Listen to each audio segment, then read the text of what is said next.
Hey dudes, this is Laura Summer, the original voice of Janine Melnitz on The Real Ghostbusters, and you're listening to Tommy Throwback Kovac on Splat from the Past. Oh fudge! Tommy brought his own slime! Hey dudes, welcome to Splat from the Past, the only 80s themed horror and sci-fi show where things could get totally radical. Now today, I will be welcoming a voiceover legend, Neil Ross. Neil began in radio, and then he transitioned into doing iconic voices for iconic cartoon shows and movies. He was the voice of Norman Osborn and Sandman on Spider-Man. He's the voice of Buzzer in G.I. Joe. He did the voice of Honest John in Don Bluth, Steven Spielberg's classic cartoon movie, An American Tail, which celebrates 35 years this year. He's done voices for Galaxy High School, Centrons, Pac-Man, so many different ones. And I'm having him on the show today to talk about all that stuff. And I can't wait. It's going to be super awesome. Happy birthday, Peter Gabriel, one of the greatest singer-songwriters of all time. And also, happy birthday, rest in peace, Peter Tork of the Monkees. Tomorrow is Valentine's Day. We all need a little love in our hearts, everyone. So, here is my interview with Neil Ross. Hey, Neil. Hey, Tommy. Welcome to the show, sir. How are you this morning? I'm pretty good. How about yourself? I'm pretty good. Pretty good. This is such a great honor. Thank you for taking the time today. Oh, not a problem. Not a problem at all. How's the audio quality? I have it on speaker, which people tell me is pretty decent, but... That sounds pretty good to me. Okay. So, going back in time, I know that you began in radio before doing voiceover for cartoons. Did you always want to be on the radio when you were growing up? No, it was sort of a slow evolution, which I chronicle in my book, Vocal Recall, A Life in Radio and Voiceovers, which I'm sure we'll talk about at some point. Mm-hmm. But more or less spontaneously, at the age of, I don't even know, 5, 6, or 7, we didn't have a television set in the house, and so I had a radio and I had a little record player, and it was all audio. And I was lucky enough to be able to hear the tail end of the golden age of radio, where you would actually hear, it was more or less like primetime television, except it was on the radio. Cop shows, soap operas, game shows, you name it, it was on the radio. And I listened to that stuff, and I began to spontaneously try to reproduce some of the voices and the accents that I heard. And this was with no thought at all of, oh, this will become my life's work. It was just fun. You know, some kids build model airplanes. I did silly voices in my room. And that continued, I suppose I stopped doing that once I began to get into my adolescence. But by that time, I had sort of switched my radio listening to music because the new rock and roll music had emerged, and I loved it. So now I'm listening to the top 40 radio stations, and gradually I began to focus on the DJs and what they did. Mm-hmm. And one night, listening to a particular favorite DJ of mine, I thought, what a wonderful life he's living. He talked about how he was going to, as soon as he got off the air at midnight, leap into his new convertible sports car, pick up his starlet girlfriend under contract to Warner Brothers at the time, he claimed, and they were going to cruise the Strip. Mm-hmm. I didn't even know what that meant. Yeah. I thought, what a life he's having, my God. And then I thought, I wonder if I could do that job, based on nothing more than the fact that I was pretty good at pumping up a dirty joke in the lunch court and making my friends laugh. And a teacher had told me, you have the gift of the gab. And she didn't say it in a friendly way. She frowned when she said it, but nonetheless she said it. So I began to think about being a disc jockey, and the more I thought about it, the more powerful the idea became until it turned into an obsession. And I managed to go out and make that happen. Mm. And then many, many years went by, and I discovered that voiceovers existed. And I had also involved myself in a radio comedy series where I played a zillion different characters. And I began to think I might have a shot at the big time in animation work. And so I set about trying to make that happen. And that's a very long-winded answer to your question, but it was a process of evolution. Yeah. You grew up listening to Shadow and Amos and Andy and all that? Yeah. Oh, I was at that time I was in Canada, Mm-hmm. and listening mostly to the CBC, the Canadian Broadcasting Corporation, which was a government radio service, analogous to the BBC in England. Mm-hmm. Except in England, all they had was the BBC. Canada had this two-tiered system where there were commercial stations, and there was also the CBC. But I think most of what I heard was on the CBC. So it wasn't only American stuff, it was Canadian-produced stuff, and a lot of stuff from England via the BBC. And so I heard wonderful radio dramas, comedy shows. I became a huge fan of a show called The Goon Show, which came from England. Mm-hmm. Goon, not meaning the guy who breaks your legs because you didn't pay your gambling debts. It had a sillier meaning in England. Right. And it featured a very young, then unknown actor named Peter Sellers. Oh. Later go on to become a huge movie star. And he performed, 15, 20 different characters. He was just brilliant. Mm-hmm. And the show was drop-dead funny, and again, I would find myself trying to imitate what Peter Sellers was doing. Nice. Peter Sellers was a And genius. so, yes, I heard all kinds of great radio stuff back then. Yeah. And when you got into voiceover, did you find that it was more enjoyable and the pay was a lot better than radio? Oh, yes. Without a doubt.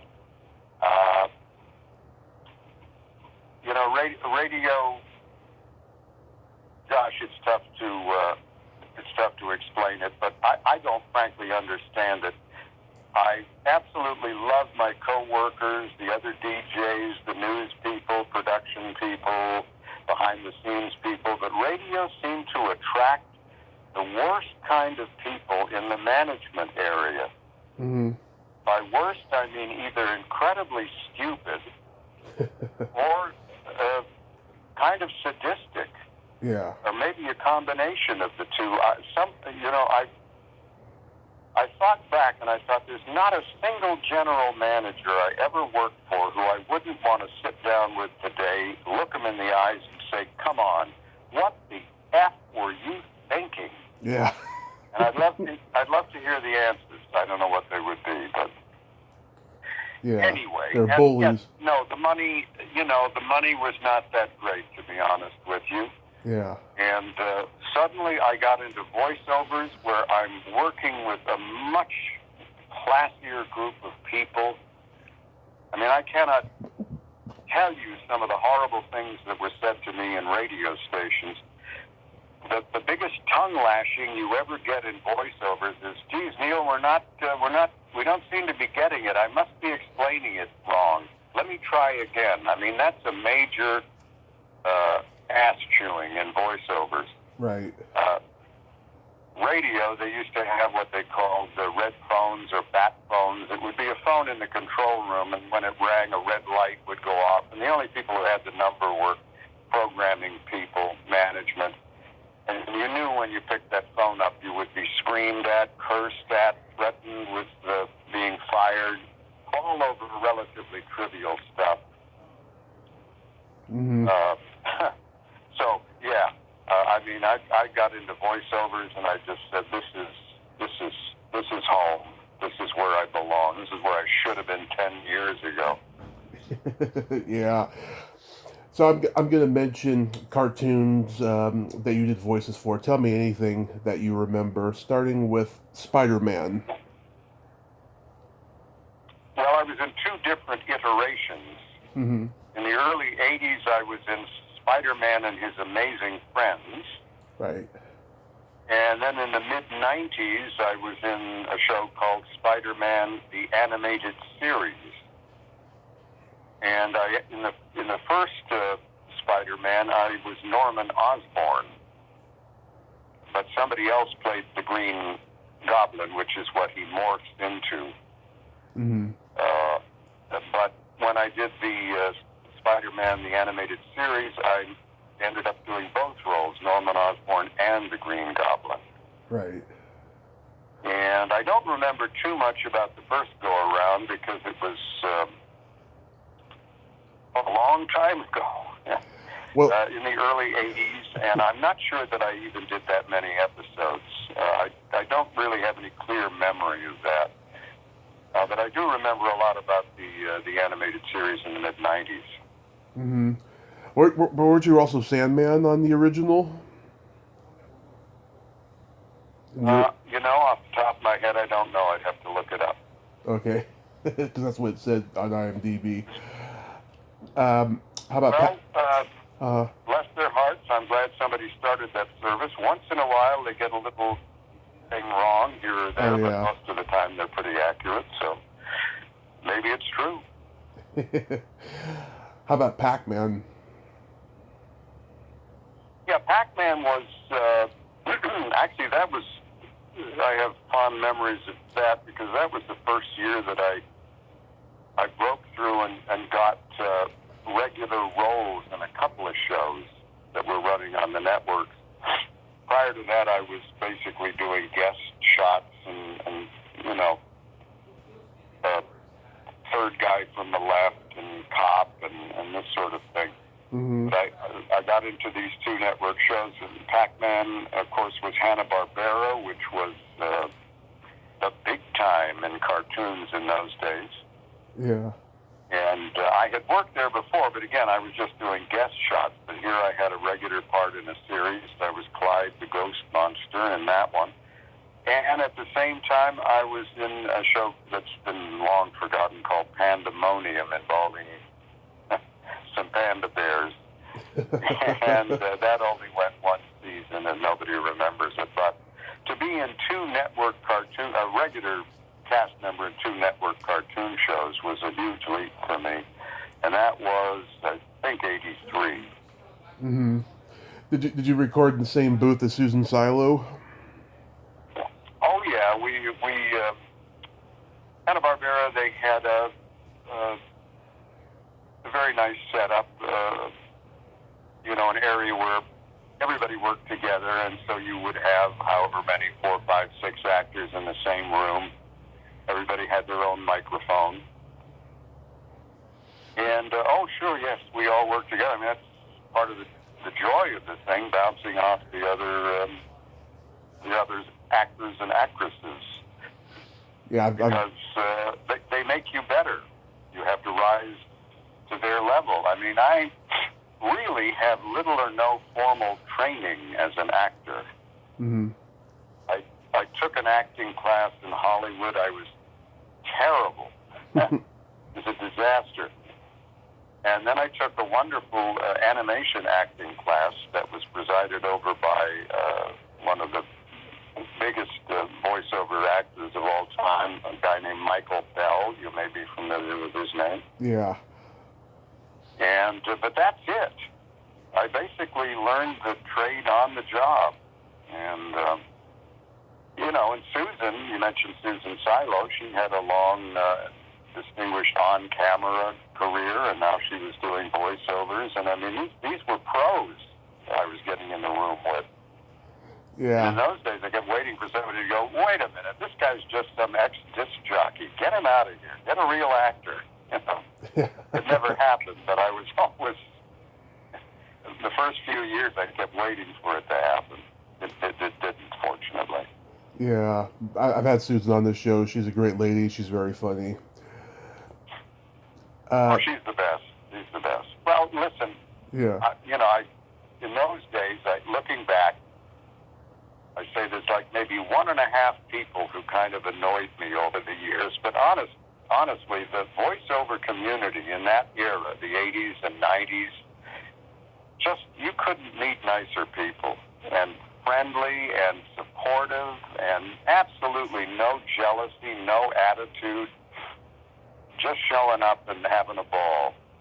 And, it was wonderful. I can't talk about what's going on today because I don't get out that much. I do a lot of work from home now when I work, and Yeah.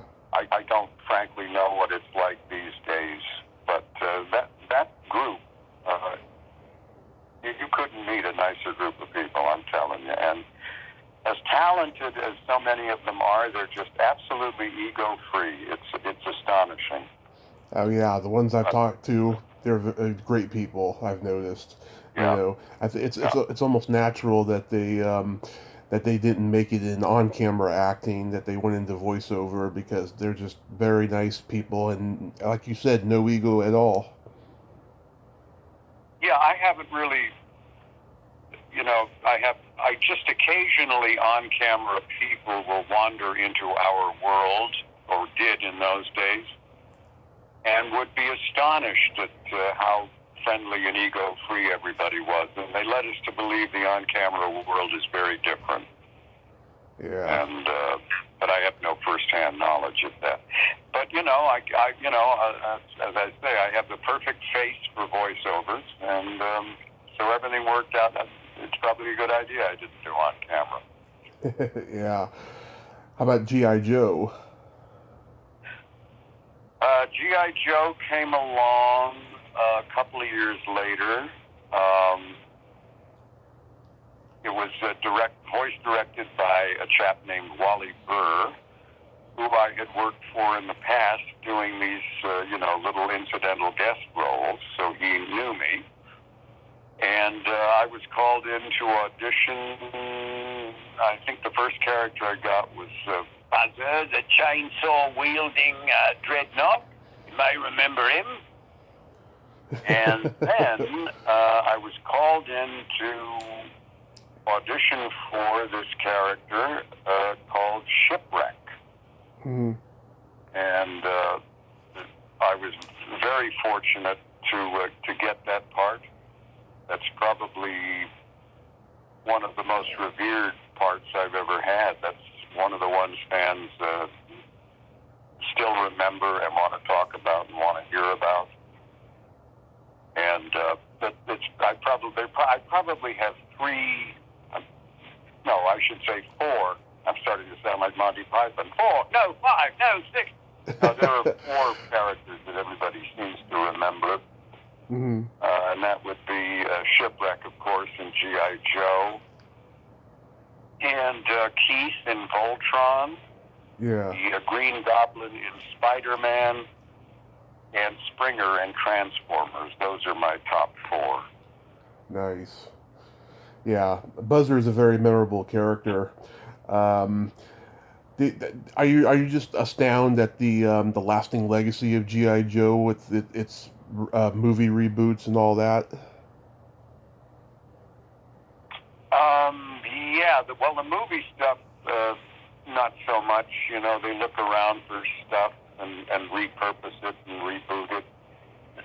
But the fans who still remember the original animated series of both G.I. Joe and Transformers, no, it's just astonishing. The common wisdom when we were doing these shows in the 80s was that most shows would not last more than 2 or 3 years. Their audience would outgrow them. A new crop of kids would come along. They would want something different. And so you were looking at, if you were lucky, a 3-year run maybe.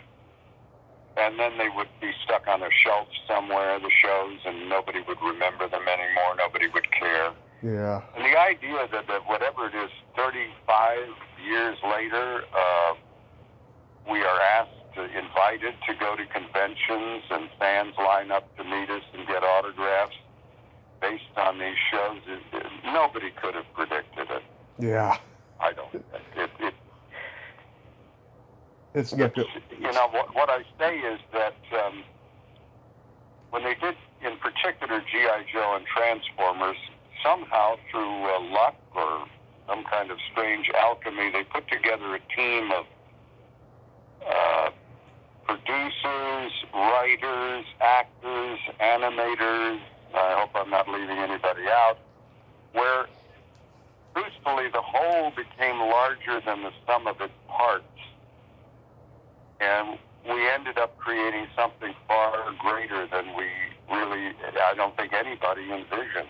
And it was more or less an accident. Mm-hmm. But a very happy accident. Yeah. Do you ever get recognized as Honest John in American Tail? Oh, occasionally people reference it, but it's so long ago that, you know, once in a while I hear about it, but it's not one of the ones that fans generally. In fact, a lot of people are sometimes surprised when they hear that. Yeah. It was a pretty groundbreaking cartoon movie. I don't think there had ever been a Jewish character leading an animated film before. That's an interesting thought. You know, An American Tail, I think it's kind of been forgotten. Yeah. But at the time the movie came out, feature animation was almost dead. Mm-hmm. Disney wasn't really doing anything, and once in a while Hanna-Barbera would do a movie based on one of their television shows, but it would be in the theaters, but it wouldn't be like Monday through Sunday or whatever. It would just be on Saturday mornings when the kids were available, and you know, it wouldn't be much of a factor in the overall movie industry. And then along came Don Bluth, teaming up with Steven Spielberg, and they did this film, An American Tail, and it did astonishingly well. These numbers sound like chump change in today's world, but remember, this was the early 80s. Yeah. It grossed over 50 million worldwide. Yeah. And suddenly the industry took note. My gosh, people will show up for this. Maybe we should do something. And that's when the renaissance of feature animation took place. Right. Spielberg did Roger Rabbit, and Disney started doing stuff, you know, with Aladdin, and it was just a whole plethora of feature films came out as a result of, I think, the success of An American Tail. Mm-hmm. Yeah, it's a great... And that has kind of been forgotten, which is unfortunate, but yeah, there you go. I remember when the second one came out, where Fievel Goes West. That was Jimmy Stewart's last movie that he did anything for. Yeah, I was not aware of that, but he did a good job. You know, people say, "What do you think about these movie stars doing cartoons?" And I say, well, you know, some of them are just wonderful. And others don't bring much to the table except their name. Right. But Jimmy Stewart was a wonderful radio actor. In addition to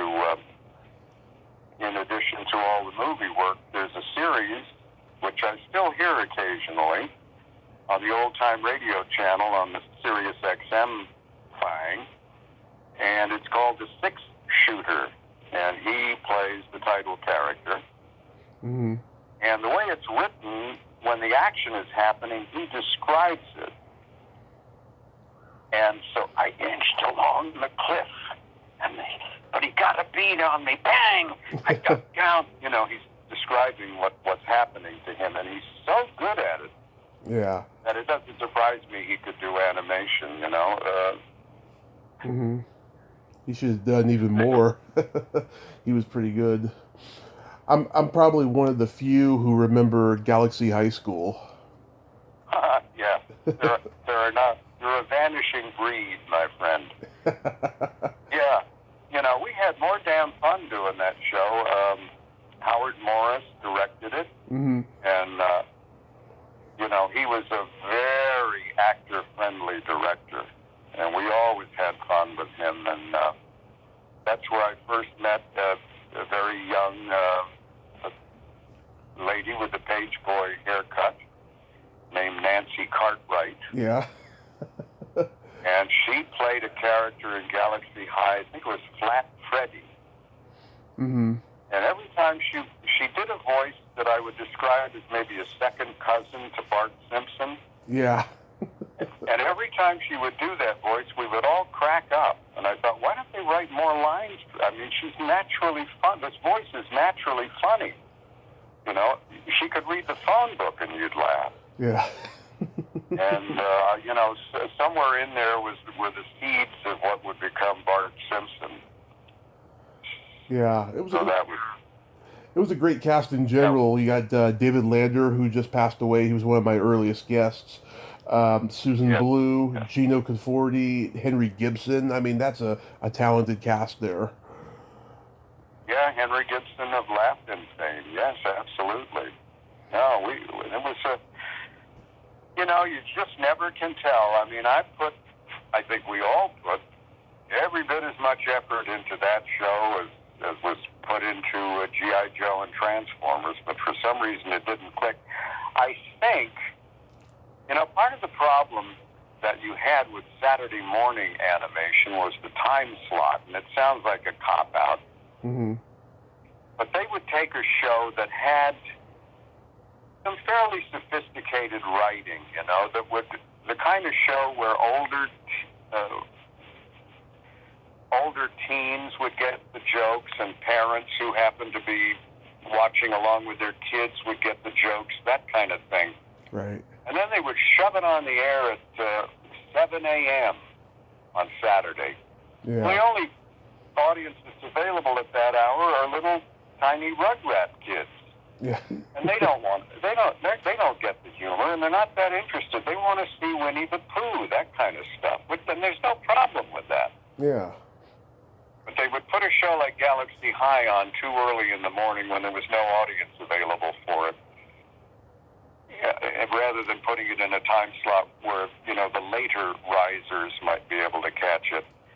And then I remember some networks, you kept getting preempted by a damn basketball game. Yeah. So you couldn't build up any momentum. The kid would tune in, I want to see Galaxy High. Oh, there's a basketball game. And eventually they'd forget that the show even existed, so. Yeah. I mean, when we would finish a series and I would find out what the time slot was, I would just go, well, that's it. We'll never do this again because it's going to fail. They just put it in the wrong time slot. Yeah. And there's nothing you can do about that. Same thing happened later when you did Darkwing Duck. Yeah, I was not a regular in that show. I'm hazy on what I did, to be honest with you. That's one I don't have a lot of memories of. But I think they just brought me in to do guest appearances. I don't think I had a regular character in that one. The only thing I remember is Jim Cummings. That was the first time I ever got to watch him work. Mm-hmm. And I was just dazzled at how talented he was. There was a place where they did auditions. It was called Cleverly the Voice Caster. It still exists in Burbank. Mm-hmm. And we started to hear from the ladies that worked there about this marvelously talented fellow named Jim Cummings, who was, as I recall, managing a video store in Orange County at the time. But they said he's not going to be doing that too much longer. And I'm thinking, who is this Jim Cummings? Why are they so thrilled with him? And then I ended up working on Darkwing Duck, and I found out why. Mm-hmm. That's my main memory of that show. How about Jim? I'm sorry?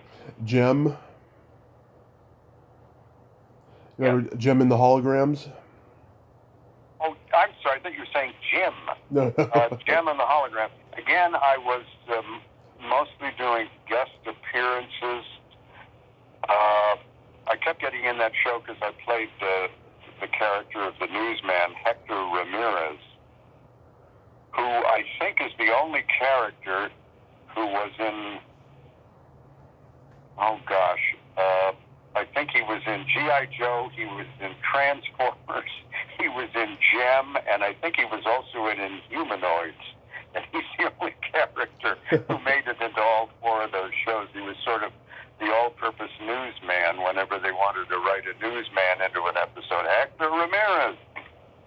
And I think in the episode in Transformers, somebody else played him. Fans have pointed this out. They said, it's Hector Ramirez, but it's not you. And how is that? And I said, I have a feeling somebody said, well, we could bring Neil in to do these 3 lines, but let's have somebody else do the lines and we'll save the money. And then I think I did one episode where I was a corrupt concert promoter. I have a dim memory of that. Mm-hmm. You did one of the radio voices for Warren Beatty's Dick Tracy. How was that experience? Well, that is my one and only on-camera experience. Mm-hmm. And you couldn't ask for better. I did. I am actually visible on screen. I pop up twice, and it's probably an aggregate total of maybe 2 seconds. Mm-hmm. But I managed to take those 2 seconds and devote an entire chapter to the experience, because I went through the whole deal. I got to go down to Western Costume, which was then in Hollywood, and get fitted out for my green newsman suit. Mm-hmm. And then I showed up at Universal and spent, I believe, 16 hours there, and got to see what goes on when a major motion picture is being filmed. And at the end of my 16 hours, Warren Beatty did one of the kindest things anybody's ever done for me. Mm-hmm. And that's in the book. Nice. So your book... And they used some of what I did on camera as a voiceover. It's some of my voiceovers are sprinkled throughout the movie. Mm-hmm. So your book, Vocal Recall, Life in Radio and Voiceovers, what made you write that book? Well, again, I sort of fell into it like I fell into my voiceover career. Well, I didn't really fall into it, but it was an evolution. It started out as a comedy monologue. Another wonderful voice actor who you may be familiar with, Rob Paulson. Oh, yeah. Probably best known for Animaniacs and Pinky and the Brain. Right. He does a podcast called Talkin' Tunes, and sometimes he takes it on the road, and he asked me if I would participate in a show he was doing at the Improv in Hollywood, where he was interviewing and talking with people who had worked on Transformers, and I thought, what the hell am I going to do at the Improv? It's a famous comedy venue. I'm not a stand-up guy, but I showed up and had a wonderful time. The place was filled with Transformers fans, and I just had a ball, and I thought, what if I wrote a monologue, and then I could book myself into venues, and I'd do the monologue, and then I'd answer questions from the audience. And so I started to write this monologue, and at a certain point I realized this is either the world's longest monologue or a book, maybe. And I really almost couldn't admit to myself that I was writing a book, because I didn't think I could write a book. Mm-hmm. So I played a game with myself. I said, I'm just writing this chapter. And if that's all that happens, so be it. And I would finish that chapter, I'd get an idea for another chapter. And it just went from there. And when I had about, 15, 16 chapters, I said, well, you better face facts. This is a book, and I guess you're going to finish it. and that's what happened. Nice. Do you have a favorite voice that you've done? Oh gosh, well, selfishly, my favorites are the ones that are the fans' favorite. So again, the four that I mentioned, probably Keith in Voltron, if you remember him, and then of course your old pal Shipwreck from G.I. Joe, and then there would be Springer from Transformers, and the Green Goblin from Spider-Man. And those are probably my favorites. Although I have a soft spot in my heart, maybe you are not even familiar with this show, for a character named Whitley White, who was in the Attack of the Killer Tomatoes series. Oh, I remember it. Yeah. Yeah. And he was the only newsman in the tiny town of San Zucchini where the action takes place. Mm-hmm. To the point that, and it was wonderfully written, the scripts were marvelous, and he was, as I said, the only news person in town. So sometimes he would be in the main studio and throw it to himself in the field, Mm-hmm. And here with more on that is Whitley White. Thank you, Whitley. Yes, I'm here at the pier or wherever it is. And I based that character on this bombastic newscaster in Los Angeles who was in love with the sound of his own voice. And as I said, these scripts were so well written that I was on the verge of losing it and just breaking up most of the time when I would do one of his speeches. Yeah. It was so damn funny. I never did actually break up, but most of the time I was this close to it. So as I say, nobody remembers Whitley, but I do. I had fun doing that. Nice. So, do you have any upcoming voiceover stuff that you're doing during quarantine? Well, yes. Unfortunately, you probably are aware of this, but the producers have become extremely nervous about their content being spewed out on Right. the internet, Right. which some younger performers whose judgment is a bit lacking have tended to do. So now we sign these non-disclosure agreements. Yes. And so I'm, at this point, afraid to talk about gym class in high school because, you signed an NDA, don't you remember? Oh, God, yeah. Well, we own your house and your firstborn child. And so, yes, there are things in the pipeline, but I am not permitted to discuss them. So, Okay. there we are. So your book Vocal Recall is available on Amazon, and do you have a website? Oh, yes. To find out all about it, all you need to do is go to www.neilbook.com, neilbook.com. There you will find some sample chapters that you can read if you like, and also links to purchasing the book. There is also an audio version read by me, strangely enough. Mm-hmm. And that's available at the website, or if you're one of those Audible subscribers, I'm happy to say that it is available at Audible. Vocal Recall by Neil Ross, Neil Ross. Awesome. I will check it out. Neil, thank you so much for coming on today, and stay safe. Oh, you too, Tommy, and thanks very much. I've enjoyed it. My pleasure. Okay. Take care. Take care. Bye. Bye. Well, there you have it. Neil Ross. Ain't he a cool dude? He's got a great voice, doesn't he? Check out his book. It's going to be a great read. Or a great listen. Well, until next time, this is Tommy Throwback Kovac saying there's no shame in living in the past. Because the present sucks. Later, dudes.